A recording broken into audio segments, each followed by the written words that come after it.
Reducing meal frequency or practicing time-restricted eating is one of the most powerful and surprisingly natural strategies for reducing visceral fat. In a world where grazing and snacking have become the norm, we've conditioned our bodies to remain in a nearly constant fed state. But this modern eating pattern keeps insulin levels elevated and continuously signals the body to store energy rather than burn it, especially as visceral fat. Insulin is the master hormone of fat storage.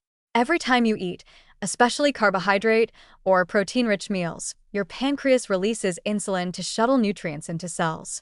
That's not inherently bad. It's a normal, healthy response.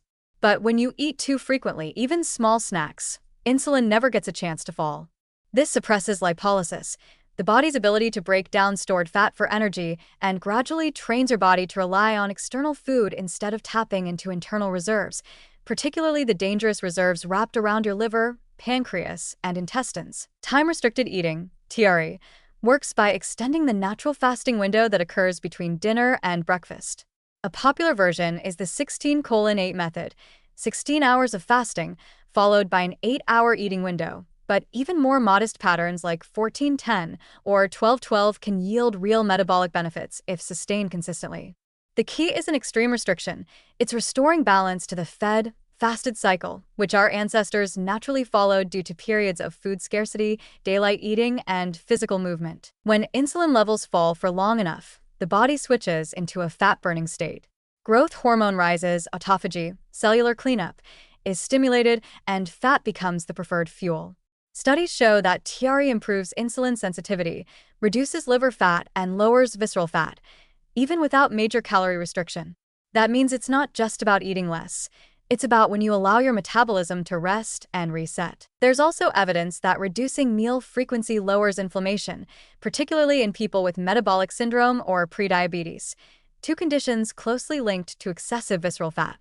Shorter eating windows can reduce circulating CRP, C-reactive protein, IL-6, and other inflammatory markers, which in turn may help shrink the inflammatory feedback loop that visceral fat thrives on. But here's a critical warning. Time-restricted eating only works if you don't compensate during the eating window with ultra-processed or high-sugar foods. Fasting doesn't neutralize a poor-quality diet. In fact, combining fasting with nutrient-poor eating can worsen fatigue, increase cravings, and even backfire by slowing your metabolism or impairing sleep.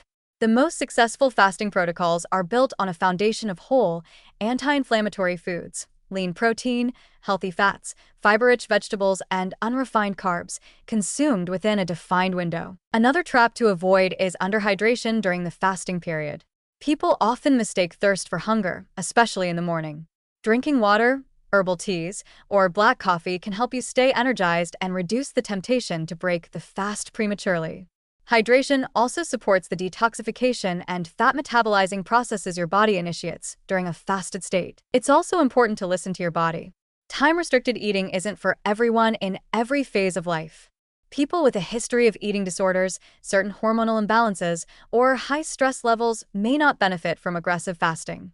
Women, in particular, may need to be more flexible with fasting protocols, as overly long fasting windows can disrupt reproductive hormones or cortisol regulation in some individuals. Still, for most healthy adults, especially those carrying excess abdominal fat, reducing meal frequency and practicing daily fasting windows can be a safe, sustainable, and remarkably effective tool. It doesn't require tracking every calorie or obsessing over meal plans. It simply restores the body's natural rhythm of eating and resting, storing and burning. Over time, this rhythmic fasting can help shrink the visceral fat that silently increases your risk of heart disease, diabetes, stroke, and liver dysfunction. So if you've tried dieting, exercise, or cutting carbs and still struggle with stubborn belly fat, it may be your eating schedule that's holding you back. By giving your metabolism the gift of time without food, time without insulin, you create the conditions for fat to be released, organs to recover, and inflammation to cool.